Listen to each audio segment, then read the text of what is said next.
त्या काळामध्ये चंद्रभागेचं पाणी सुगंधी होतं, म्हणजे स्वच्छ होतं, लायक होतं, योग्य होतं, की सहज तिथनं उचलून आणून आपण घरात कोणत्या प्रकारचं फिल्टर न करता किंवा न उकळता पाणी आपण ते पिऊ शकत होतो.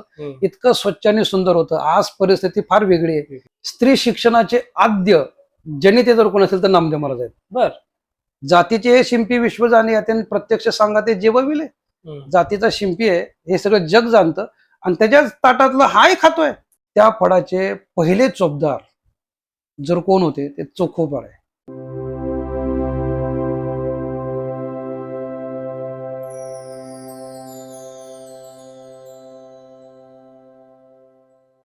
नमस्कार, रामकृष्ण हरी. पंढरपूर दर्शन अपडेट्स प्रस्तुत पंढरपूरच्या कट्ट्यावर या आपल्या दुसऱ्या भागामध्ये तुमच्या सगळ्यांचं स्वागत. आषाढ वद्य त्रयोदशी म्हणजे संत शिरोमणी श्री नामदेव महाराज यांचा संजीवन समाधी सोहळा असतो आणि त्याचा औचित्य साधून आज आपल्या कट्ट्यावरती आहेत श्री ज्ञानेश्वर महाराज नामदास आणि त्यांचं मनपूर्वक स्वागत आहे पंढरपूरच्या कट्ट्यावर. महाराज, नामदेव महाराजांच्या जन्माविषयी काही मिथ्या सांगितली जातात. म्हणजे संत नामदेवांचा जन्म नरसी बामणीचा आहे असं म्हटलं जातं, किंवा काही लोक म्हणतात की नरसी बामणीचा नाही तर तो नरसी नामदेवचा आहे. मग खरं जन्म कुठला नामदेव महाराजांचा?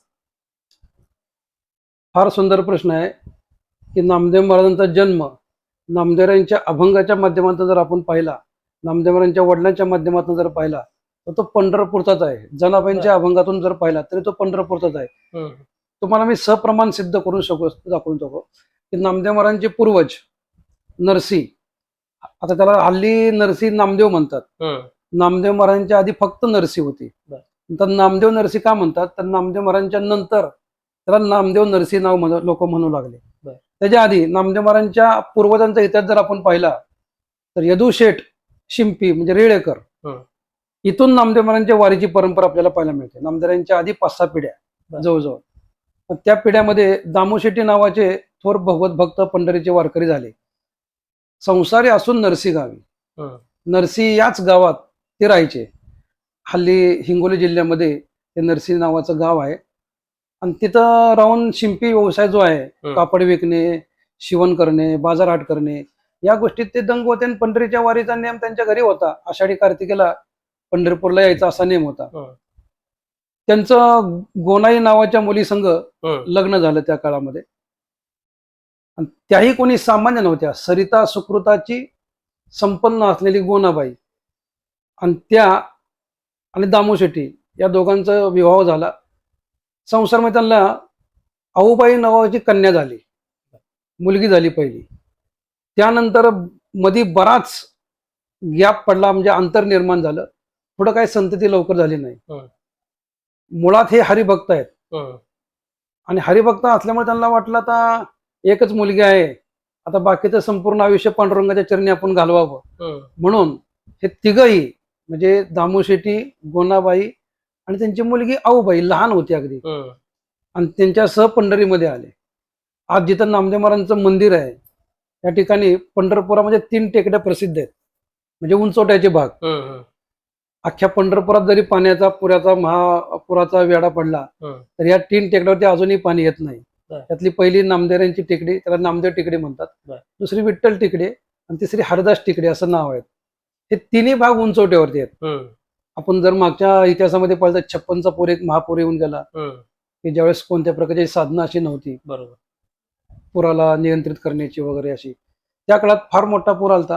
आमच्या नामदेव मंदिरात स्वतः पाणी आलं होतं, पण ते पाणी अगदी पंढरपूर सगळं बुडलं होतं पाण्यात. पण इथं अगदी घोटे इतकंच पाणी होतं किंवा छाती इतकं पाणी, ह्याच्यापेक्षा जास्त पाणी इथं नव्हतं. म्हणजे अगदी पंढरपूरच्या चंद्रभागेच्या जवळ असलेला भाग, तरी सुद्धा पाणी नव्हतं का तर उंचवट्याचा भाग आहे. आणि ह्या उंचवट्याच्या भागावरती दामोशेट्टींनी येऊन झोपडं बांधलं आणि मग आपले काही व्यवसाय जो आहे तो व्यवसाय करायचा. दिवसभर देवाचं नाम चिंतन करायचं, हा त्यांचा नित्यक्रम होता.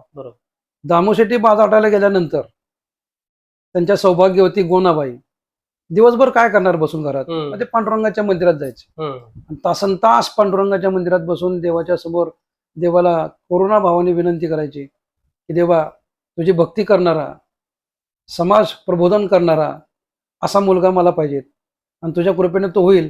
तेव्हा गोनाईने नवस केला, पांडुरंगाला हा नवस केलाय नामदेवांच्या आईने गोनाबाईने आणि तिचा तो शुद्ध भाव बघून पोटी आले नामदेव. भगवंताला तिचा नवस म्हणा त्या तिची भावना म्हणा तिथं समजली आणि प्रत्यक्ष भगवंतानीच नामदेवाच्या रूपानं दामोशेट्टी गोनाबाई यांच्या पोटी जन्म घेतला. का तर घ्यावया भक्ती सुख पांडुरंग अवतार, करोनी तीर्थमिसे केला जगाचा उद्धार. नामदेवराय हे प्रत्यक्ष पांडुरंगाचाच अवतार आहे. भक्ती सुख घेण्याकरता नामदेवांच्या रूपानं परमात्मा स्वतः दामोशेट्टी गोनाई या दाम्पत्याच्या कुळामध्ये जन्माला आला. आणि इथं जन्माला आल्यानंतर पंढरपुरामध्ये जन्माला आला. नरसीमध्ये लोक आज म्हणतात, तर नरसीमध्ये नसून तो पंढरपुरामध्ये आहे. मग इथं जन्म झाल्यानंतर गोनाई जनाबाई त्याच्याबद्दल वर्णन करतात. अधिष्ठान पंढरपूर, नांदे कानाई सुंदर, गोनाईने नवस केला देवा पुत्र देई मला. शुद्ध देव कोण्या भावा पोटी आले नामदेव, असा त्या जनाबाईंच्या अभंगाचा संदर्भ असा की अधिष्ठान असलेलं पंढरपूर. बरोबर. आणि त्या पंढरपुरामध्ये हे दोघं वास्तव्याला असताना नवस केलेला आहे. आणि तो शुद्ध भाव बघून प्रत्यक्ष भगवंतच नामदेवाच्या रूपानं प्रगट झाले. एवढंच नाही तर नामदेवांचं नाव ठेवण्याकरता दामोशेट्टींनी गोनाईंनी भगवंताला आमंत्रित केलं की देवा तुझ्या कृपेनं आमच्या घरी पुत्ररत्न झालेलं आहे, त्याचं नामकरण विधी करण्याकरता तुम्ही यावं. आणि तो भाव पाहून ती भक्ती पाहून प्रत्यक्ष भगवान नामदेवांचं नामदेवायचे नाव वट्या ठेवले. व्यवहारामध्ये मुलाचं नाव आपली आत्या ठेवते असा नियम आहे. पण नामदेवांच्या इथं दामोशेट्टींना बहीण कुठं इथं नाही. आणि त्यामुळं दामोशेट्टींच्या हाकेला हाक दिल्यानंतर परमात्मा आला आणि भगवंतालाच विचारले की देवाचं नाव काय ठेवायचं. परमात्मा त्या पाळण्यात जवळ गेले. नामदेवांची 12 दिवसाची मूर्ती होती. किती? 12 दिवसाची मूर्ती म्हणजे मुलगा लहान. आणि तो लहान मुलगा काय करतोय म्हणून भगवंताने पाहिलं तर जीभ अशी लळ हालत होती. देवाने असं कान जवळ केलं आणि काय म्हणतोय असं ऐकलं. तर भगवंताने सांगितलं अरे हा आत्तापासून नामचिंतन करतोय. मग त्याची जीभ 12 दिवसापासूनच नामचिंतन करते. मग काय नाव ठेवावं म्हणे, याचे नाव काय, याचं नाव काय ठेवायचं. तर भगवंताने सांगितलं नामदेव ऐसे नाम त्या ठेवले आणि त्याने अनुभविले प्रेमसुख. नामदेव हे नाव ठेवलं. नाम अधिक देव बरोबर नामदेव. नामदेवराय लहानपणापासून नामचिंतन करतात म्हणून नामाचा देवच करून टाकलं त्यांना. ते नामदेवराय. आणि त्या नामदेवरायांनी इथंच लहानाचे मोठे होऊ लागले. हळूहळू मोठे होत असताना 5-6 वर्षाचे नामदेवराय झाले. आणि 5-6 वर्षाचे नामदेवराय झाल्यानंतर प्रसंग असा निर्माण झाला. वारकऱ्याच्या घरात आजही घरामध्ये जे काही आपण स्वयंपाक तयार करतो तो भगवंताला समर्पण केल्याशिवाय आपण खातच नाही. हा नियम प्रत्येक वारकऱ्याच्या घरात आजही आहे. आणि त्या नियमाप्रमाणे दामोशेट्टीने सांगितलं की मी आज बाबा बाजाराला चाललेलो आहे, बाहेर चाललेलो आहे, मी नाही आहे त्या वेळामध्ये. नामदेवाच्या हातून देवाला नैवेद्य समर्पण करा आणि तो आपला कार्यक्रम पूर्ण करा. नामदेवांच्या आईनं गोनाबाईंनी सांगितलं नामदेवा नैवेद्य भरलेला आहे, घेऊन जावा देवाला समर्पण करून ये. नामदेवाला आनंद वाटला, आज माझ्या हातनं देवाला नैवेद्य दाखवायचा आहे. नामदेवाने ते ताट हातामध्ये घेतलं. आनंदाने नामदेव पांडुरंगाच्या जवळ गेले. त्यावेळेस काय अशी गर्दी नव्हती आजच्यासारखी. अगदी मंदिर मोकळं असायचं. देवाच्या समोर ताट ठेवलं, त्याच्यावरती पाण्याचं प्रोक्षण केलं. त्यानंतर देवाची विनंती केली. नामदेवाचा अभंग प्रसिद्ध आहे. केशवा माधवा गोविंदा गोपाळा जेवी तू कृपाळा पांडुरंगा, अच्युता वामना दशरथा नंदना जेवी तुगा कृष्ण पांडुरंगा, कृष्ण विष्णू हरी मधुसूदन मुरारी जेवी तू नर हरी पांडुरंगा. असे नामदेव आहेत. देवाचे अनेक प्रकारची नावं घेऊन देवाला विनंती करतात की जेवण कर, या देवा जेवाला, या देवा जेवाला. पण देव कुठला जेवतोय? देव जेवच ना. नामदेवांनी समजून सांगितलं नेनता म्हणून का जेवीन असे. अरे मी नेनता आहे म्हणून जेवत नाहीस का? अरे काय करू, माझे बाबा आज कामानिमित्त बाहेर गेलेले आहेत, त्यामुळे ते येऊ शकत नाहीत, म्हणून आईने मला पाठवलेलं आहे. तेव्हा मी लहान आहे, अज्ञानी आहे असं काही समजू नको. तू घे, हे समर्पण करतोय मी, तो ते स्वीकार कर. तरी पण देव काय आला ना. आणि शेवटी मग मात्र नामदेवांनी 14 रत्न बाहेर काढलं. देवाला म्हणतात की देवा अरे काय माझी अशी परीक्षा बघतोय, जर तू आता नाही जेवलास तर आपल्या प्राणाशी करीन घात. तुझं सिंहासन माझं मस्तक एक करेन, मी डोकं आपटून जीव देईल इथं तू जर नाही जेवलास. मी आईला सांगितलंय देवाला जीव घालतो म्हणून, तुला जेवावं लागल. आणि नामदेवांचा तो भक्तिभाव पाहून, उत्कट भक्तिभाव आहे, पराकोटीची भक्ती आहे. आणि हे सगळी भक्तिभाव पाहून विटेवरी मूर्त चळचळा कापली.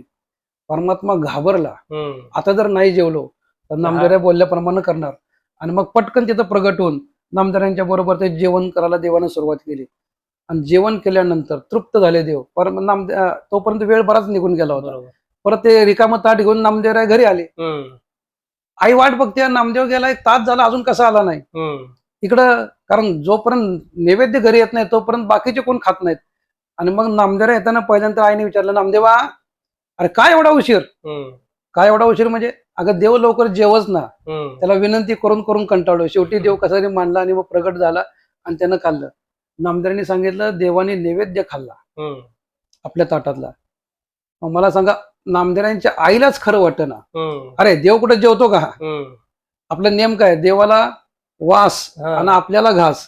आतापर्यंत आम्ही असंच करतो. आणि तू म्हणतो देव जेवला, तुला एवढी भूक लागली, तिथंच नैवेद्य खाल्ला का? अगं नाही आई, देवाने खाल्ला. तर मला सांगा, नामदेवाच्या आईलाच जर नामदेवाने नैवेद्य दाखवला हे खरं वाटेना, तुम्हाला आम्हाला कधी खरं वाटायचं हे? मग नामदेवांचे वडील थोड्या वेळानं आले. आल्याबरोबर पहिली तक्रार नामदेवाच्या आईने केली वडिलापाशी, की पोरगा तुमचा मोठा झाला. हम्म. नामदेव मोठा झाला म्हणजे का? व्यवहारातला एक नियम असा आहे की ज्यावेळेस पोरग पहिल्यांदा खोटं बोलतं त्यावेळेस लोकांनी समजून जावं की आपलं पोरग मोठं झालं म्हणून. तसं नामदेवांच्या आईला वाटलं की आपला नामदेव मोठा झाला आणि बाबांना सांगितलं नामदेवाच्या की हा पोरगा खोटं बोलतोय, देव जेवला असं म्हणतोय. हम्म. दामू शेट्टी समजूतदार होते, काय हरकत नाही म्हणले. उद्याच्याला पुन्हा दुसऱ्यांदा नैवेद्य दे, आपण बघू म्हणले. पुन्हा दुसऱ्या दिवशी नामदेवाच्या ताट दिला, जा जीव घाल देवाला. नामदेव आनंदाने पुन्हा गेले तिथं. पुन्हा तोच प्रकार, पुन्हा विनंती केली. पुन्हा देव येईना. का देवा, कालचं रत्न काढू काय बाहेर? पुन्हा देवाला काय? देवाचं काहीच चाललं नाही. अहम भक्त पराधीना. परत नामदेवांच्या समोर देव बसले, परत देवाला सुरुवात केली. आणि हे दृश्य पाहिलं दामू शेट्टींनी आणि गोनाईंनी. आणि देव जेव्हा प्रत्यक्ष जेवतोय हे पाहिल्यानंतर दामू शेट्टींच्या डोळ्यातनं गळगळ गळगळ गळगळ अश्रू वाहू लागले. आणि ते त्यांच्या अभंगातून म्हणतात, देवासंग डायरेक्ट बोललेले आहेत, 12 वर्षापासून मी पंढरीमध्ये राहतोय. किती वर्षापासून? 12 वर्षापासून मी राहतोय. पण मी तुला फक्त आतापर्यंत नैवेद्य दाखवला देवा, मी खाऊ कधी घातला नाही. पण आज त्यांचा अभंग असा आहे, 12 वर्ष तुझं उपवासी मारिले, आज जेविले नामदेवे. 12 वर्षापासून मी पंढरीमध्ये आहे, पंढरीमध्ये माझं वास्तव्य आहे, रोज नैवेद्य दाखवतो. पण मी कधी तुला खाऊ घातला नाही, नुसता नैवेद्य दाखवून मी घरी घेऊन जात होतो. पण आज प्रत्यक्ष नामदेवाने तो जीव घालण्याचा प्रसंग आम्ही पाहिला. म्हणजे ह्याच्यातनं मला सांगायचं काय, 12 वर्षापासून नामदेवांच्या जन्माच्या आधी 6 वर्ष दामू शेट्टी, गोनाई, आऊबाई पंढरीमध्ये आहेत. पण 6 वर्ष नुसतं नैवेद्य दाखवला. आणि तिथनं पुढं नामदेवांचा जन्म झाल्यानंतर 6 वर्ष, म्हणजे अशी 12 वर्ष. 6 वर्षाची मूर्ती होती नामदेवाची, नैवेद्य दाखवला त्यावेळेस. म्हणजे 12 वर्षाचा कालावधीपासून मी इथं आहे. पण आज नामदेवाने जीव घातल्यानंतर मला असं वाटतं की 12 वर्ष मी तुला उपवाशीच मारलं आणि आज नामदेवाने जीव घातलं. म्हणजे नामदेवांचा जन्म, नामदेवांच्या जन्माच्या आधी 12 वर्ष, 6 वर्ष दामू शेट्टी पंढरीमध्ये आहेत. बरोबर. आणि दामू शेट्टी पंढरीमध्ये असल्यामुळं नामदेवांचा जन्म होण्याचं ठिकाण पंढरीच आहे. आणि पंढरपूर अधिष्ठान पंढरपूर, नांदे कान्हाई सुंदर. या कान्हाई सुंदर म्हणजे पांडुरंगाला ते नाव ठेवलेलं आहे. आणि पांडुरंगाच्याच पंढरीमध्ये नामदेवांचा जन्म झाला. त्यामुळे नरसीला जन्म झाला हे नामदेवांच्या अभंगातून खोटं ठरतं. बरोबर. तुमची कथा ऐकून आता सांगितलेली महाराज अंगावर काटा येतो अक्षरशः. पण नामदेव महाराजांनी 6 वर्षाच्या कालावधी, वय वर्ष 6 असताना साक्षात पांडुरंगाला जेवायला घातले. त्यानंतर त्यांच्या कीर्तनांमध्ये साक्षात पांडुरंग नाचले. अमृताहुनी गोड नाम तुझे देवा म्हणायचे नामदेव महाराज. त्यानंतर त्यांनी बरचसं कार्य केलं. त्यांच्या कार्याचा आढावा कशा पद्धतीने घ्याल तुम्ही?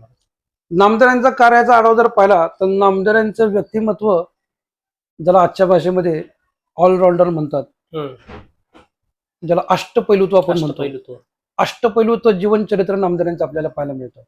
नामदेवांच्या हातून बरीच कार्य घडली. त्यामधले पहिलं कार्य आहे संतांचं चरित्र लिहिणं. म्हणून नामदेवाला आद्य संत चरित्रकार म्हणतात. निवृत्तीनाथ, ज्ञानोबराय, सोपानदेव, मुक्ताबाई या भावंडाचे, आधी करून त्या काळात जेवढे संत झाले या सगळ्या संतांचं चरित्र लिहिणारे एकमेव संत मात्र नामदेव महाराज आहेत.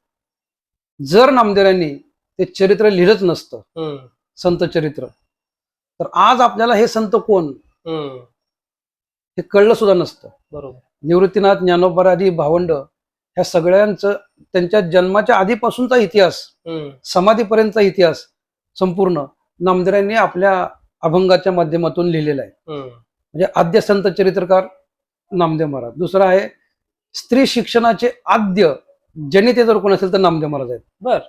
हो, 700 वर्षापूर्वीच्या काळात जर तुम्ही पाहिलं तर स्त्रियांना शिक्षणाचा अधिकार नव्हता. बरोबर. स्त्री फक्त घरापुरतीच मर्यादित असायची. चूल आणि मूल. चूल आणि मूल ही म्हण तर सगळ्यालाच प्रसिद्ध आहे, माहित आहे.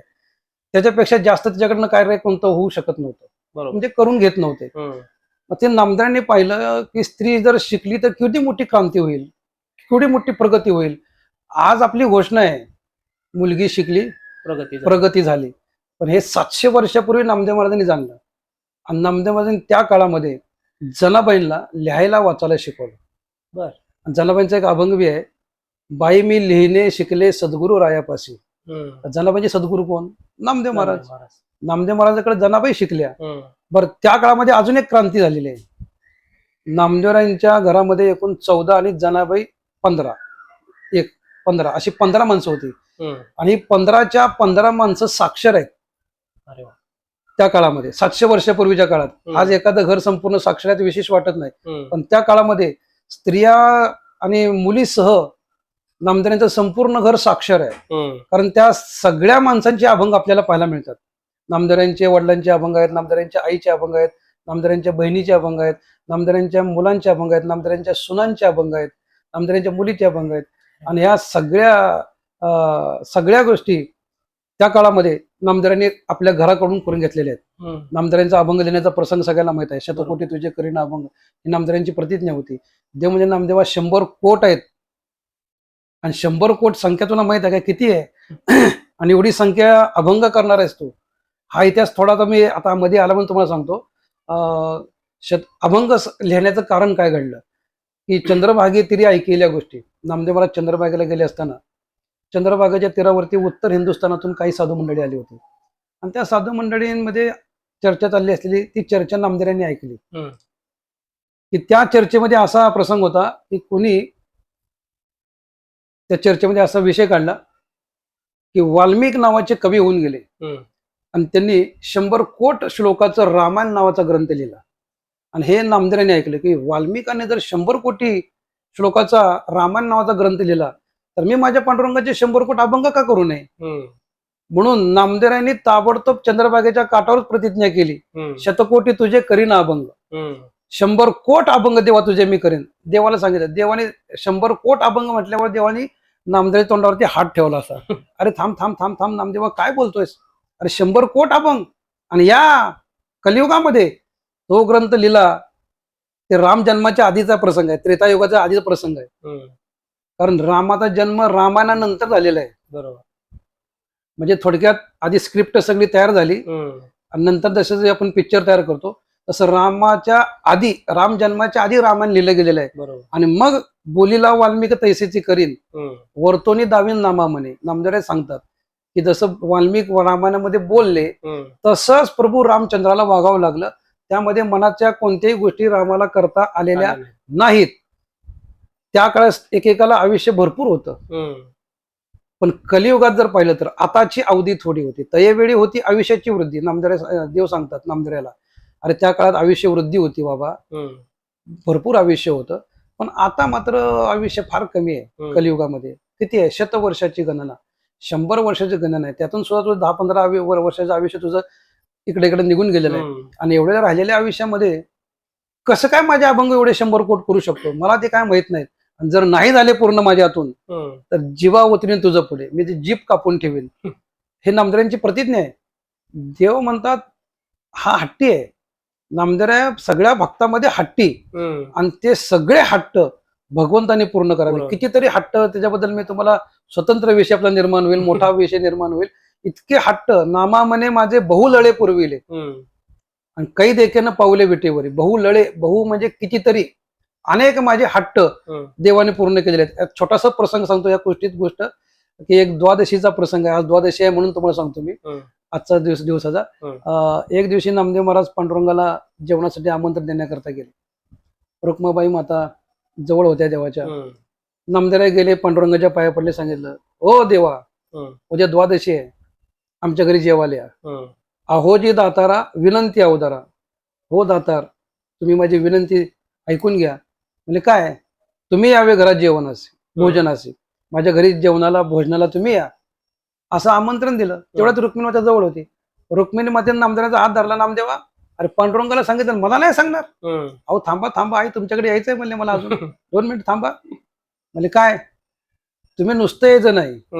मग रुक्माबाई माते तुम्ही यावे तेथे, तेथे म्हणजे माझ्या घरी. बरं, येऊन काय करू? सामुग्री सांगा ते चालवावी. तुमच्या बरोबर येताना तुमच्या नवऱ्याला काय काय आवडतं त्या सगळ्यांची सीधा सामुग्री तुम्ही घेऊन यायची आहे. हे तांदूळ कोणता लागतो, पदार्थ कोणते आवडतात, हे सगळ्या गोष्टीची लिस्ट तुम्ही करायची. ते सामान तुम्ही घ्यायचं आहे आणि माझ्या घरी यायचंय. नुसतं जेवायला तुम्ही यायचं नाही, स्वयंपाक तुम्ही करायचा आहे. असं आमंत्रण रुक्मिणी मातेला नामदेवाने दिले. रुक्मिणी माता असू लागली, म्हणजे असं कुठं आमंत्रण असतं का रे?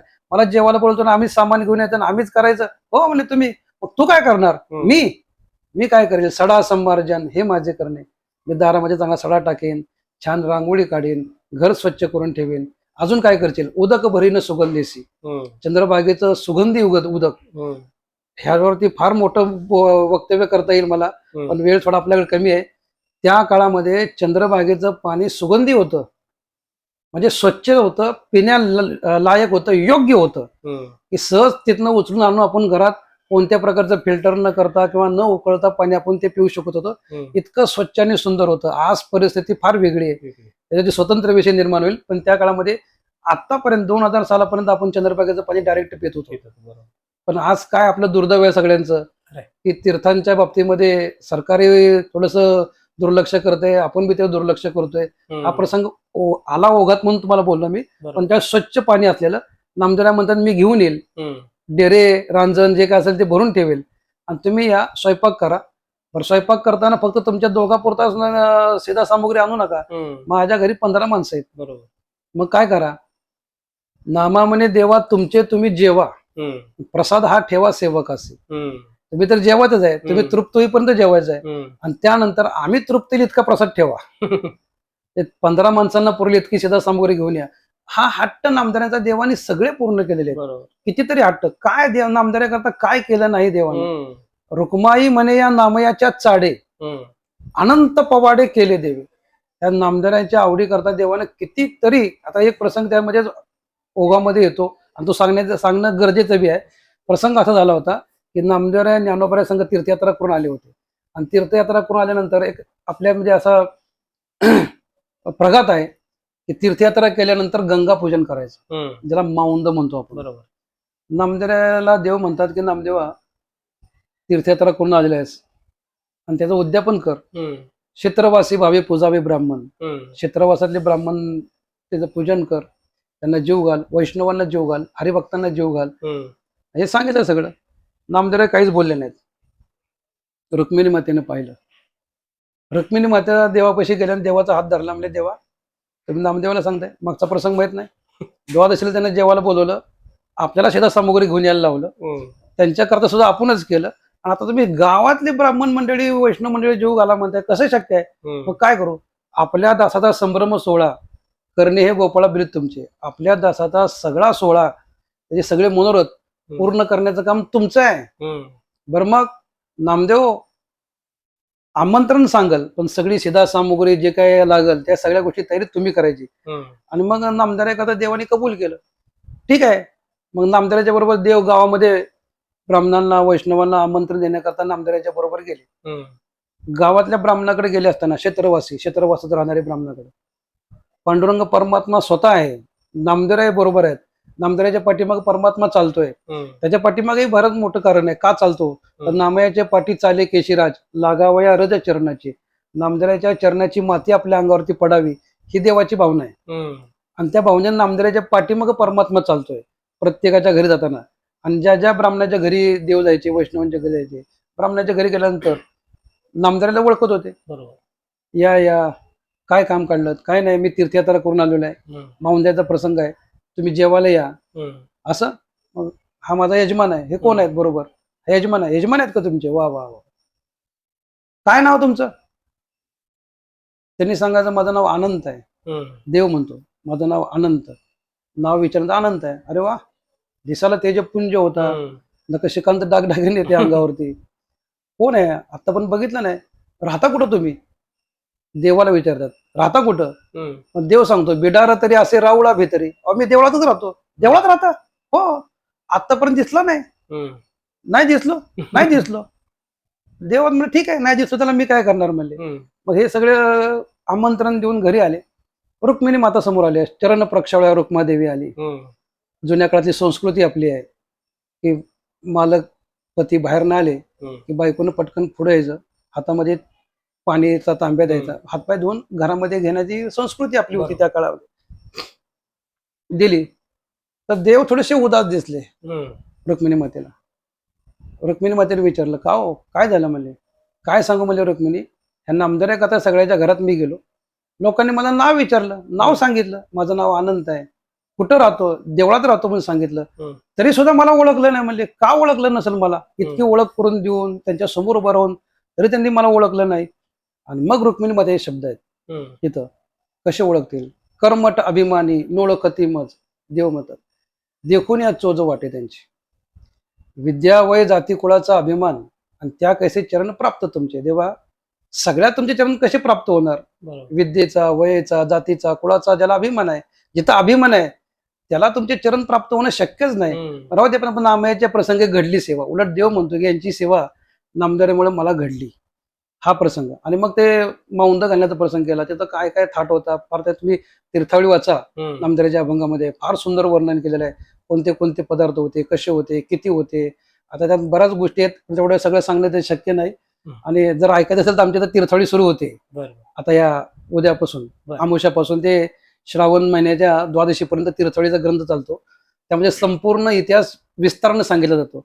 जेवण केलं आणि जेवण केल्यानंतर आता संतांच्या पंक्ती सारावे भोजन. आणि मग सगळ्या संतांना नामदारांनी बोलवलं, जे वाढणार होते सगळ्यांना बोलवलं, या आता आपण बसूया. नामदारे अजून मागच उभारले होते. परमात्माही जेवायला बसला होता. आणि तेवढ्यामध्ये नामदारांना हाक मारून घेतली देवानी. नामदारांच्या जवळ परमात्मा बसलेला आहे. जे ताट भात जे काही पदार्थ असतील ते कालवले आहेत ते भगवंतानी नामदाराच्या मुखामध्ये घालायचं आणि त्याच हाताने नामदाराच्या ताटातलं देवानी खायचं. हे एका ब्राह्मणाने पाहिलं. अरे अरे अरे अरे अरे अरे, चहूवर्ण वेगळी दिसे याची लीला. अरे चारही वर्णापेक्षा वेगळी लीला दिसते म्हणले याची. हा म्हणजे आपण समजलो काय झालं काय. मग आता काय करायचं, आपण यांच्या हातचं खाल्लं. अरे हा नामदेव म्हणजे कोण आहे, जातीचे हे शिंपी विश्व जाणे त्यांनी प्रत्यक्ष सांगा ते जेवविले. जातीचा शिंपी आहे हे सगळं जग जाणतं आणि त्याच्याच ताटातलं हाय खातोय. म्हणजे चहूवर्ण वेगळी, चारही वर्णापेक्षा वेगळी लीला ह्याची दिसते. हा काहीतरी गौड बांगाला येतं. मग आता आपल्यावर ते निंदा करतील लोक आपली. मग आपले लोक निंदा टाळण्याकरता तू आम्हाला फसवलेला आहेस आणि आम्ही तुमचं अन्न खाल्लंय. मग आता काय करावं, म्हणजे चूक झाली असं देव म्हणतो. जो अनंत नावाचा यजमान होता तो मला माझी चूक झाली, मी देवे नामयाचे उच्चिष्ट स्वीकारले, देवाने नामदाचे उच्चिष्ट स्वीकारलेलं आहे. मग ह्याला प्रायश्चित्त काय आहे का नाही, आहे म्हणले प्रायश्चित्त. मग तुम्हाला सभा अभ्यंतर सूची करावं लागेल. आणि मग ते काय असेल ते त्रिपदा जप वगैरे करायला सांगितलं. चंद्रभागेच्या काठावरती परमात्म्याला आणलेलं आहे. आणि तिथं आचमन करायला लावलं. पंचगव्य ज्याला आपण म्हणतो ते पंचगव्य प्राशन करायला लावलं. आणि हा सगळा प्रकार राहीने बघितला. राही म्हणजे देवाची मुख्य 8 पत्न्यापैकी एक. आणि त्या राही मातेनं रुक्मिणी मातेला विचारलं, अहो ताई साहेब हा काय प्रकार आहे, काय देवाला दोष लागला म्हणून ह्याला प्रायश्चित्त घ्यायला लावतायत. देवाला दोष कधी लागतो, सूर्य आणि अंधार वरती एके ठाई. सूर्य आणि अंधार जर दोघं एकत्र आलेच तर देवाला दोष निर्माण होतो. मग असं कुठं प्रसंग घडला की सूर्य बी तिथंच आहे आणि अंधार बी तिथंच आहे, असा प्रसंगच नाही. मग ह्या देवाला दोष कुठला लागला. त्यावेळेस रुक्मिणी माता राहीला सांगतात, अगं राही हा सगळा प्रकारे देवाची लीला आहे. आणि कशा करता करतोय तर रुक्माई म्हणे या नामयाच्या चाडे, या नामदेवाच्या आवडी करता हा सगळा प्रसंग केलेला देवानं. आणि त्या करता काय करणार नाही, अगदी आचमन सुद्धा देवाने केलं. दोष लागलाय असं समजून देवाने आचमन करावं, पंचगव्य प्राशन करावं. त्याला कुठला ओम पूर्णमदः पूर्णमिदं पूर्णत्वाला पावलेला देव किंवा पवित्रनाम पवित्र हो मंगलानांच्या मंगलम ज्याला आपण म्हणतो, सगळ्या पवित्रामध्ये पवित्राने याच्यापासून पवित्र व्हावं, त्याला दोष लागला असं समजून केवळ नामदारे कथा देवाने या सगळ्या गोष्टी केल्या. इतका लाड नामदारांचा भगवंतांनी केला. अनंत पवाडे केले देवे. अनंत म्हणजे त्याला सांगता येत नाही, इतक्या गोष्टी नामदारे करता देवाने केलेल्या आहेत. मग ह्या 100 कोटी अभंगाचं काय आहे. 100 कोटी अभंग करता नामदेवांच्या घरातल्या सगळ्या कुटुंबातल्या माणसांना भगवंतांनी आज्ञा दिली की तुम्ही सगळे नामदेवाला सहकार्य करा आणि सहकार्य करून नामदेवाचे अभंग पूर्ण करा. मग कुणी कुणी किती किती अभंग केले याचा सगळा अभंग आहे. आणि ह्या सगळ्या अभंगातून नामदेवांच्या समाधीपर्यंतचा प्रसंग 96 कोटी अभंग तयार झाले. राहिले किती? 4 कोटी. 4 कोटी अभंग राहिले असताना नामदेवांनी समाधी घेतली. सगळं संपूर्ण कुटुंबाने समाधी घेतली. मग राहिलेले 4 कोटी अभंगाचं काय? तर पुढं तुकोबरायांचा अवतार नामदेवांनी घेतला आणि त्याला वारकरी संप्रदायामध्ये मान्यता आहे. जगद्गुरु तुका अवतार नाम याचा संप्रदाय सकळांचा इथून या. तुकोबरायांच्या अभंगामध्ये आपल्याला पाहायला मिळतं की नामदेवे केले स्वप्न माझे जागे सवे पांडुरंगे येऊन या. सांगितलेले काम करावे कवीत पण वावगे निमित्त बोलू नये. मी सांगितलेलं काम पूर्ण कर, बाकीचं निमित्त बोलू नको, असं वगैरे वगैरे नामदेवांची आज्ञा ती मान्य करून पांडुरंगाच्या सह नामदेव तुकोबरांच्या स्वप्नात गेले आणि अभंगाची संख्या सांगे शतकोटी उरले ते शेवटी लावी तुका. उरलेले 4 कोटी अभंग तुकोबरांनी पूर्ण केल्याचा इतिहास वारकरी संप्रदायाला मान्य आहे. असा एक इतिहास सांगतात. आमचे बाबा तसाच विषय सांगतात. 100 कोटी अभंग पूर्ण केले, राहिलेले परत तुकोबरांनी पूर्ण केले वगैरे वगैरे इतिहास आपल्याला पाहायला मिळतो. हे सगळं नामदेवांच्या करता देवानी नामदेवांचे हट्ट पुरवण्याकरता केलेला इतिहास आपल्याला पाहायला मिळतो. म्हणजे स्त्री शिक्षण त्या काळामध्ये नसताना सुद्धा नामदेवांनी जनाबाईंना शिकवलं, घरातल्या सोनांना शिकवलं, बहिणीला शिकवलं. ही क्रांती नामदेवांची पाहायला मिळते. संत चरित्रकार, स्त्री शिक्षणाचे आद्य प्रणेते, त्यानंतर अस्पृश्यता निवारण करणारे पहिले संत जर कोण असतील तर ते नामदेव महाराज आहेत. त्यानंतर संपूर्ण भारतभर भ्रमण करणारे पहिले संत नामदेव महाराज आहेत. अगदी मराठी प्रांत सोडून इतर प्रांतामध्ये जाऊन तिथं विठ्ठल नामाच्या भक्तीचा विशेष ठसा त्यांनी उमटवलेला त्या काळामध्ये. आजही आपल्याला ते तिथं प्रचिती आल्याशिवाय राहत नाही. आम्ही बऱ्याच ठिकाणी जाऊन आलेलो आहे, तिथं पाहिलेले सुद्धा आहेत. अगदी पंजाबमध्ये तर गवगवा सगळीकडेच आहे. तमिळनाडूमध्ये सुद्धा नामदेवांच्या जाण्याचा काही प्रसंग आपल्याला पाहायला मिळतात. गुजरातमध्ये आहेत, असे राजस्थानमध्ये आहेत. तीर्थयात्रेमध्ये ज्यावेळेस गेले असताना, राजस्थानमध्ये गेले असताना तिथं असा प्रसंग झाला, मारवाड प्रांत ज्याला म्हणतात, आजचा बिकानेर जिल्हा आहे. आणि त्या बिकानेर जिल्ह्यामध्ये कोलाजी नावाचं गाव आहे. आणि त्या कोलाजी नावाच्या गावामध्ये म्हणजे संपूर्ण वाळवंटी प्रदेश आहे तो. तिथं पाण्याची फार दुर्मिळता आहे, पाणी मिळत नाही प्यायला. आणि तिथं सगळे संत कासावीस झाले पाण्यानं. आणि तिथं मग काय करतात, तहान तर लागलेले आहे. तेवढ्यामध्ये ज्ञानेश्वर महाराजांना तीर्थयात्रेच्या प्रसंगामध्ये तव अवचित कूप पडिला नैनी. कूप म्हणजे विहीर. ज्ञानोबरांच्या दृष्टीला तो विहीर दिसली आणि ती विहीर दिसल्यानंतर सगळे संत तिथं आले. आत पाहिलं तर उदक पाहता न लगे अंत. फार खोल विहीर होती आणि त्याला कोणत्या शिड्या नव्हत्या, पायऱ्या नव्हत्या, काही रहाट नव्हता. आणि त्यामुळे तर पाणी आणायचं कसं, पाणी कसं आणायचं असा प्रसंग निर्माण झाला असताना ज्ञानोबरा योगी आहेत. ज्ञानोबरा म्हणजे मला अगिमान लगिमान नावाची रिद्धी सिद्धी प्राप्त आहे. मी माझं शरीर हलकं करून आतमध्ये जाऊ शकतो, पाणी घेऊन येऊ शकतो. ज्ञानोबराने शरीर हलकं केलं, आतमध्ये गेले योग सामर्थ्याने. ज्ञानोबरा पाणी पिले. आणि नामदेवाकडे म्हणजे सगळ्या संतांकडे जे तीर्थयात्रेमध्ये होते त्यांच्याकडे बघून, नामदेवाकडे बघून ज्ञानोबरा म्हणतात, नामदेवा अरे तुलाही पाणी आणू का, तुलाही ताण लागली आहे. त्यावेळेस नामदेव वर्ण म्हणतात, माऊली रिद्धी सिद्धीच्या हातचं पाणी पिणारा हा भक्त नाही म्हणणे. जर माझी ताण भागवायची असेल तर त्याला काळजी नाही का. आणि मग नामदेवराय ज्ञानोबराला म्हणतात, माऊली नामा म्हणे स्वामी धीर धरा नावेक दावी न कौतुक स्वामी जवळ. ज्ञानोबरायांना नामदेव म्हणतात, थोडं थांबा, मी तुम्हाला माझ्या पांडुरंगाचं कौतुक दाखवतो, माझ्या भक्तीचा प्रभाव दाखवतो. आणि मग नामदेवराय हातामध्ये विणा घेतला, पंढरीकडे तोंड केलं. मग लावून या नेत्र निर्धार केला, हृदय आठवला केशवराज. गळ्यामध्ये विणा आहे, हातामध्ये चिपळ्या आहेत आणि मुखामध्ये देवाचं नामचिंतन, डोळे झाकलेले आहेत. आणि जेव्हा सातू अस्मिन परम प्रेम रूपा ही भक्तीची व्याख्या नारदांनी केलेली आहे. म्हणजे उच्चतम प्रेम ज्यावेळेस निर्माण होतं त्यावेळेस देवाला इकडे संकेत मिळू लागले. रुक्मिणी माताने देव दोघं गप्पा मारत बसले होते पंढरीमध्ये. त्यावेळेस देवाला काही संकेत मिळाले. काय संकेत मिळाले? आजी माझा डावा डोळा का आजी माझा डावा का लवतो लोचन आणि करीत असे स्फुरण वाम भाऊ. देव रुक्मिणीला म्हणतात, अगं रुक्मिणी माझा डावा डोळा फडफडतोय, एक हात असा फडफड करतोय, काय संकेत आहे?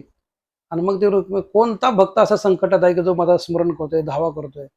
आणि मग रुक्मिणी मातेने डोळे झाकले आणि अंतर्ज्ञानाने पाहिलं की काय प्रसंग आहे. आणि मग रुक्मिणी मातेला हे दृश्य दिसलं. आणि रुक्मिणी माता म्हणते, देवा तृषाकांत नामा करीत असे धावा आणि वेगी जाऊन देवा सांभाळा. हम्म. रुक्मिणी मातेने देवाला सांगितलं की अहो तुमचा नामदेव तहानेनं व्याकुळ झालेला आहे आणि तो तुमचा धावा करतोय, तुम्हाला आठवतोय. नामा शब्द नामदेवाचं नाव ऐकोस तर, जसं माग पुराण काळाच्या इतिहासामध्ये आपण जर पाहिलं तर गजेंद्राने देवाचा धावा केला तेव्हा असं सांगतात की हा कहे लक्ष्मी आणि ती कहे गजराज. म्हणजे हा हाती एवढा शब्द उच्चारायचा होता, पण हाती शब्द उच्चारण्यामध्ये जेवढा वेळ लागतो हा शब्द लक्ष्मीच्या इथं होते आणि ती शब्द ही मुखातनं निघोस तर गजेंद्रापाशी पोचले होते. त्याच पद्धतीने इथं नामदेवरायचं नाव घेतल्याबरोबर नामा म्हणून तो ना मनाला परमात्मा येत होता आणि मा मनाला परमात्मा तिथं पोचला आणि देव येतोय. आणि त्या प्रसंगामध्ये ती विहीर घाबरली, आतलं पाणी घाबरलं. जर मी पांडुरंग परमात्मा येतो जर मी आतच राहिलो तर माझी काय व्हॅल्यू राहील. म्हणून त्या पाण्याला गडबड झाली आणि ते विहिरीतलं पाणी असं उत्सव म्हणून बाहेर आलं. नामदेवांचे शब्द फारच जबरदस्त आहेत. ते तेव्हा गडगडीत खूप उदके ओसंडला, कल्पांती खवळला सिंधू जैसा. कल्पांताच्या वेळेस जेव्हा सागर खवळून येतो, सगळ्या जगाचा ग्रास करून टाकतो, तसं त्या विहिरीतलं पाणी खडखड खडखड खडखड खडखड खडखड असं बाहेर आलं आणि ते वाहू लागलं. आणि हे जेव्हा दृश्य ज्ञानोबरांनी पाहिलं ना, तेव्हा ज्ञानोबरांनी नामदेवाला कडकडून मिठी मारली. आणि तिथे ज्ञानोबरांचे शब्द असे आहेत की नामदेवा, योगी फक्त स्वतःची ताण भागू शकतो पण फक्त जगाची ताण भागू शकतो. तुझ्या भक्तिभावामुळे आज हे विहीर उतंबून बाहेर निघाली, पाणी आलं. आजही आता 700 वर्ष होऊन गेली या गोष्टीला, पण त्या कोलाजी नावाच्या गावातली जी विहीर आहे त्याला नामदेवजी का कुवा असंच नाव त्याचं दिलं आहे. त्या विहिरीचं पाणी बाकी ठिकाणी पाणी नसतं, पण त्या विहिरीचं पाणी अजून आटत नाही. इथं तो प्रसंग आपल्याला पाहायला मिळतो. हे भ्रमंती करताना नामदेवांच्या जीवनामध्ये घडलेले प्रसंग आहेत. अनेक प्रांतामध्ये गेल्यानंतर तिथल्या भाषा नामदेवांनी आत्मसात केल्या. पंजाबी, कन्नड, गुजराती, कोकणी, त्या भाषेचे अभंग सुद्धा नामदेवांच्या चरणामध्ये एक दोन अभंगाचे चरण त्यामध्ये आपल्याला पाहायला मिळतात. म्हणजे असे अनेक अष्टपैलू तो ज्याला म्हणतो ना आपण, तो प्रसंग नामदेवांचा आहे. बरं, संतांचं चरित्र लिहिलं तसं नामदेवांनी आत्मचरित्र लिहिलं. आज आत्मचरित्र लिहिण्याचं फॅड निघालेलं आहे. बरोबर. जो तो काही मोठे माणसं स्वतः चरित्र लिहितात, पण 700 वर्षापूर्वी आत्मचरित्र पहिले लिहिणारे संत नामदेव महाराज आहेत. स्वतःच्या जन्मापासून ते समाधीच्या प्रसंगापर्यंत काय काय प्रसंग घडले त्यांच्या जीवनात ते सगळं नामदेवांनी आपल्या आत्मचरित्रामध्ये लिहिलेलं आहे. त्यामध्ये अजून एक प्रसंग असा आहे की नामदेवांच्या जसा जन्माला तुम्ही गावाच्या संबंधाने विचारलं तसा अजून एक प्रश्न लोकांचा भ्रम निर्माण करतो. तो म्हणजे असा आहे की काही लोक नामदेवांचा जन्म शिंपल्यात दाखवतात आणि त्या शिंपल्यातनं जन्म दाखवल्याचा परिणाम काय होतो माहिती आहे का, की ज्या नामदेवांच्या देवाने जेवण केलं, दूध पिलं, देव बोलतो, त्यांच्या घरी येऊन बसतो, हा कोणी सामान्य आहे का? पण सामान्य कुळातले नामदेव आहेत, शिंपेच्या कुळातले आहेत. मग ह्यालाच अलौकिक करून टाकू. कुणाला? नामदेवाला अलौकिक करायचं. काय करायचं? मग त्याही दंतकथाशा निर्माण केल्या गेल्या. कल्पोत कथा म्हणजे आपण म्हणतो, काल्पनिक कथा ज्याला म्हणतो आपण. तर असं सांगितलं की दामोशेट्टींना मुलबाळ नव्हतं आणि त्यांच्या स्वप्नात देवाने सांगितले उद्या तू आंघोळीला गेल्यावर शिंपल्यात एक मूल वाहत येईल, ते मूल तू घे. आणि ते शिंपल्यातनं वाहत आलं म्हणून त्यांना शिंपी म्हणतात. असा जन्म दाखवला. पण हे दादांत खोटं आहे. नामदेवांचा जन्म नॅचरली तुमचा आमचा जन्म तसा झाला ना तसाच झालाय. आणि हे मी सांगत नाही, नामदेव सांगतात. प्रसवली माता मज मळ मूत्री तेव्हा जिभेवरील लिहिले देवे. मळ आणि मूत्र शिंपल्यात असतं का आईच्या पोटात असतं? आईच्या पोटामध्ये. जसं सर्वसामान्य लोक जन्माला येतात तसेच संत महात्मे जन्माला आलेले आहेत, यात काही फरक नाहीये. पण लोकांनी त्याला अलौकिक करून टाकलं. काही गोष्टी तिथं आपल्याला पाहायला मिळतात. आजकाल लोकांना तेच माहित आहे. तर तसा इतिहास नाहीये. तर नामदेव महाराज सर्वसामान्याप्रमाणेच जन्माला आले आणि आपल्या कर्मानं ते अलौकिक झालेले आहेत. आपल्या भक्तीच्या योगाने ते अलौकिक झालेले आहेत. आणि असे अष्टपैलुत्व नामदेवांचं आपल्या जीवनामध्ये पाहायला मिळतं. म्हणजे बऱ्याचशा अशा गोष्टी आहेत ज्या लोकांपर्यंत चुकीच्या पद्धतीने पोहोचले. हो. मग अशा कित्येक परंपरा सुद्धा संत महात्म्यांच्या आहेत. त्यापैकी एक आता नामदेव महाराजांची सांगायचं तर फड परंपरा. ह्या फड परंपरेबद्दल महाराज खूप कमी लोकांना माहिती, तर त्याबद्दल थोडीशी माहिती आम्हाला सांगू शकता? 700 वर्षापूर्वीच्या काळात जर आपण पाहिलं तर त्या काळामध्ये ज्ञानोबरांनी वारकरी संप्रदायाचा पाया रचला. बहिणाबाईंचा अभंग सगळ्या जगाला माहित आहे. ज्ञानदेवी रचला पाया, उभारले देवालय. का तर कर्मकांड, अज्ञान, हम्म. अंधश्रद्धा या गोष्टीमध्ये समाज विखुरला गेला होता, समाज दाबला गेला होता. हम्म. त्यांना त्यातून बाहेर काढत होतं आणि खरा भक्तिमार्ग दाखवून त्यांना भगवत स्वरूपाची प्राप्ती करून द्यायची होती. हम्म. यासाठी ज्ञानोबरांनी केलेला हा प्रयत्न आणि त्याला नामदेवांची साथ फार मोठी आहे आणि फार मोलाची आणि महत्वाची आहे. तर त्यामध्ये नामदेवांनी सगळ्या लोकांना एकत्र करून चंद्रभागेच्या काठावरती फडाची स्थापना केली हम्म. 700 वर्षापूर्वी. फड म्हणजे काय तर सगळ्या लोकांना एकत्र आणून त्यांना अधिकार प्राप्त करून देणे आणि त्या नामदेवांच्या कीर्तनामध्ये नामदेवांनी सांगितलेल्या गोष्टी मान्य करून त्या गोष्टी आपल्या जीवनामध्ये आचरण करणे आणि मग त्यामध्ये वारी असतील, नियमधर्म असतील, उत्सव असतील, या सगळ्या गोष्टीची आजही परंपरेमध्ये त्याच गोष्टी करतो आपण. बरोबर. आणि तो पाया नामदेवांनी पहिल्यांदा घातला हम्म. आणि ह्याला जगद्गुरु तुकोबराय पुरावा देतात. शिंपियाचा पोरे एक खेळिया नामा, त्याने विठ्ठल बसवंत केला रे, आपुल्या सवंगडिया शिकवणी डाई, सगळ्यांना शिकवलं हम्म. आणि त्या निमित्तानं त्याने सतत फड जागविला रे. म्हणून वारकरी संप्रदायामध्ये आद्य फड जर कोणाचा तो नामदेवांचा, आद्य फड करते जर कोण, संस्थापक जर कोण, तर ते नामदेव आहेत. बरोबर. आणि ती परंपरा मग पुढं मग अनेकांचे फड निर्माण आपल्याला पाहायला, त्यातले मुख्य फड आपल्याला पाहायला मिळतात हम्म. पंढरीमध्ये. बरोबर. अशी परंपरा फडाची आपल्याला पाहायला मिळते. म्हणजे सगळ्या सवंगड्यांना सोबत घेऊन, म्हणजे ज्या काळामध्ये जाती व्यवस्थेनं माणुसकीला विळखा घातला होता, म्हणजे जाती व्यवस्थेच्या नागानं विळखा घातला होता माणुसकीला, त्या काळामध्ये संत नामदेव महाराजांनी अशा समस्त जाती वर्गातल्या लोकांना एकत्र आणण्याचं काम केलं. तो प्रसंग नेमका काय आहे? तो प्रसंग असा आहे की वारकरी संप्रदाय मुळात जातपात मानतच नाही. हम्म. वैष्णवांची जात एकच आहे. ती जात म्हणजे कोणती? एकविध श्रीपती. आम्हा वैष्णवांची जाती एकविध त्या भगवंताच्या विषयी असणं आणि त्यामध्ये मग सगळ्याच समाजाने यायचं आहे. यारे यारे लहान थोर, याते भलती नारी नर, करावा विचार नलगे चिंता कोणाची, हे पुढं सगळ्या संतांनी मान्य केलेलं आहे. तर 700 वर्षापूर्वीच्या काळात तुम्हाला उदाहरण अधिक ठाम ठोस पुरावाच पाहिजे असेल तर चोखोबरांचा पहा. नामदेवांच्या आता आपण फळाचं आपण वर्णन केलं, त्या फळाचे पहिले चोपदार जर कोण होते ते चोखोबर आहे. बर. आणि त्यांच्या जोडीला त्यांचेच मेहुणे हम्म. बंकामेळा, म्हणजे चोखोबरांच्या मंडळीचे भाऊ बर. बंकामेळा. आता आम्ही तो फळाचा फोटो प्रसिद्ध केलेला आहे मागच्या वर्षी. त्यात नामदेव कीर्तन करतायत, पांडुरंगाने टाळ घेतलेले आहेत, चोखोबराय आणि बंकामेळा काठी घेऊन उभारलेले आहेत. काठी कर पुढे, म्हणजे हातामध्ये काठी घेतलेली आहे. तर नामदेवांनी फडाचा चोपदारच चोखोबरांना केलेला आहे. चोपदार म्हणजे काय? चोपदार म्हणजे ते विशिष्ट प्रकारचा ड्रेस घातलेला, एक विशिष्ट प्रकारची टोपी घातलेली, हातात काठी घेऊन उभारलेला, आपल्याला एवढंच माहित आहे. पण त्या चोपदाराचा अधिकार काय? त्या चोपदाराचा अधिकार असा आहे, जर नामदेव तिथं नसतील, कुठं गावाला किंवा इतर कामात गुंतलेले असतील, तर त्या फडाची जबाबदारी त्या चोपदारावरती असते. ते चोपदार संपूर्ण फडाची जबाबदारी स्वीकारून त्या गोष्टी पूर्णत्वाला नेत असतो. आणि तो एवढा मोठा अधिकार नामदेवांनी चोखोबरांना दिला होता. म्हणजे जातीचा जो तो विळखा पडला होता, हा विळखा सोडवण्याकरता पहिल्यांदा जर कोणी प्रयत्न केला असेल तो नामदेवांनी केलेला आहे. चोखोबरांना आपल्या फडाचा चोपदार बनवला, बंकामेळ्याला बनवला. एवढंच नाही तर चोखोबरांच्या घरी जे अमृताचं शुद्धीकरण झालं ना, त्याचा इतिहास सुद्धा नामदेवांनी लिहिलेला आहे.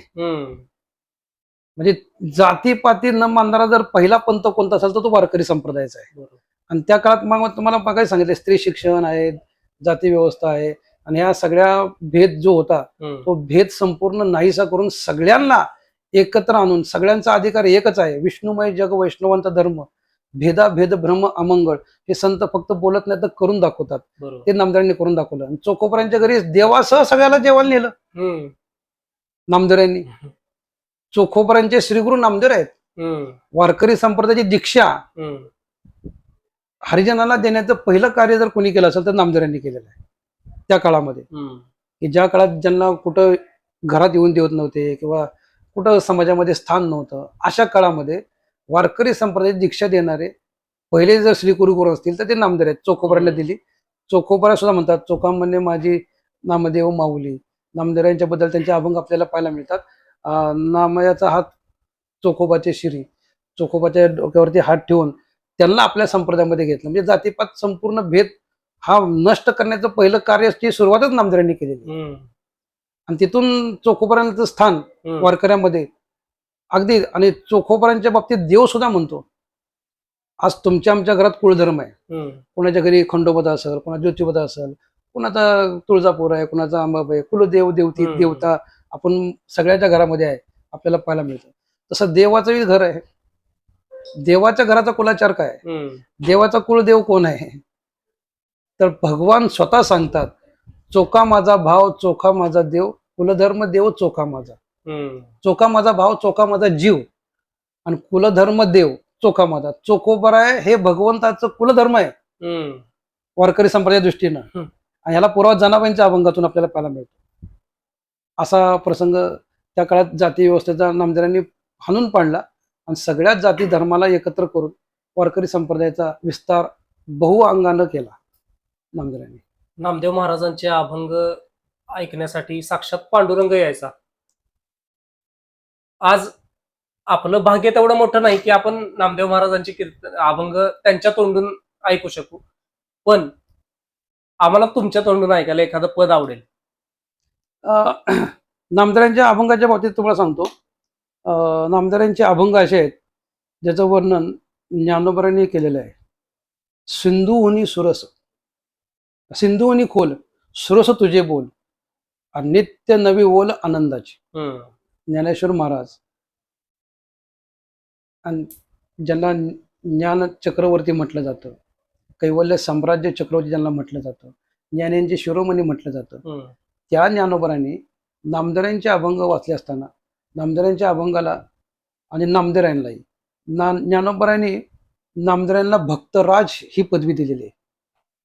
ज्ञानोबांनी त्यांच्या संपूर्ण जीवनामध्ये 2च महात्म्याला भक्तराज म्हटलेलं आहे. त्यातलं पहिले आहेत अर्जुन आणि दुसरे नामदेव आहेत. अर्जुनाच्या बाबतीमध्ये म्हणत असताना 4थ्या अध्यायात ज्ञानेश्वरीच्या सुरुवातीची ओवी आहे की ज्ञानोबा म्हणतात, आधीची विवेकाची गोटी वरी प्रतिपादी श्रीकृष्ण जगजेटी. आणि हे प्रतिपादन केलेलं कोण ऐकतंय, तर भक्तराज किरटी परिषद असे. म्हणजे परिषद म्हणजे ऐकणारं कोण आहे, तर अर्जुन आहे. तो कोण आहे, भक्तराज.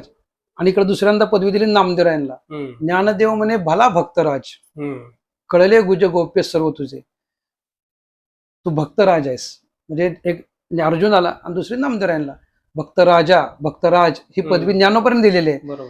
का, तर नामदेवांचे अभंग असे आहेत त्यात वात्सल्य भक्ती आपल्याला पाहायला मिळते, प्रेम. त्याला नामदेवाला प्रेम मूर्ती म्हणतात. वारकरी संप्रदायामध्ये आपल्याला अशी एक मान्यता आहे, ज्ञान पाहिजे असेल ज्ञानोबाईकडे जावं, प्रेम पाहिजे असेल तर नामदेवाकडे यावं. म्हणजे प्रेम मूर्ती नामदेव आहेत, ज्ञान मूर्ती ज्ञानोबा आहेत.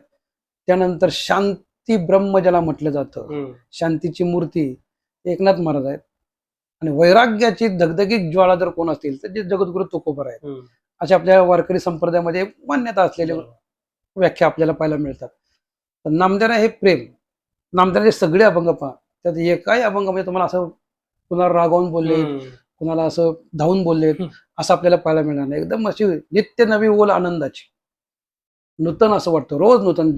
जसं एकच अभंग तुम्ही रोज रोज वाचत गेला तर रोज रोज तुम्हाला त्याच अभंगाचा वेगळा वेगळा वेगळा वेगळा अर्थ पाहायला मिळेल. इतके त्यांचे गोड अभंग आहेत, सुंदर अभंग आहेत, सगळे महात्मे आहेत, चरित्र आहेत त्या अभंगामध्ये. त्या महात्म्यांचं वर्णन आहे आणि अगदी गोड शब्दामध्ये केलेलं आहे.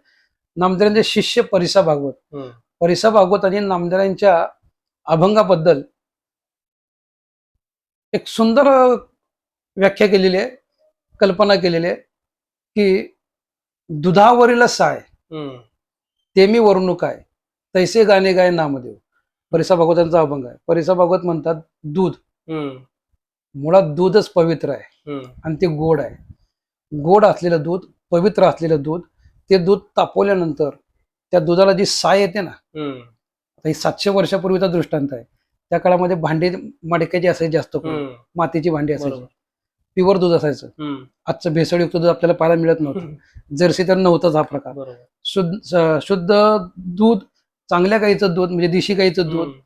आणि नामदेवांच्या घरातही गाय होती आणि त्या गाईचं दूध आपल्याला बरंच तुम्हाला म्हणजे इतिहास मोठा आहे तो सांगेल. पण ते परिसा भागवत सांगतात की असं पवित्र दूध मातीच्या भांड्यामध्ये मंद आचेवरती भाजल्यानंतर म्हणजे उकळल्यानंतर ते परत शांत झाल्यानंतर जे त्याला साय येते, हम्म. मलई येते. गोड दुधाची मलई कशी लागलो? गोडच. गोडापेक्षाही गोड लागल. हो. तिथं अवीट आहे, तिला हम्म. वर्णन करू शकत नाही. करू पण हे जी चव शकत. अशी आहे, असं झालं, समाधान किती झालं हे सुद्धा आपल्याला सांगता येत नाही. अवीट आहे, हम्म. त्याचं वर्णन करता येत नाही.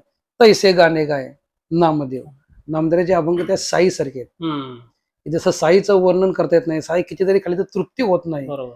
तसे नामदेवाचे अभंग आहेत की कितीतरी वाचले, कितीतरी आनंदाचा घेतला तरी ते तृप्ती होत नाही. हम्म. पुन्हा पुन्हा पुन्हा पुन्हा पुन्हा पुन्हा वाचावे असे वाटतात. असे गोड अभंग नामदेवांचे आहेत.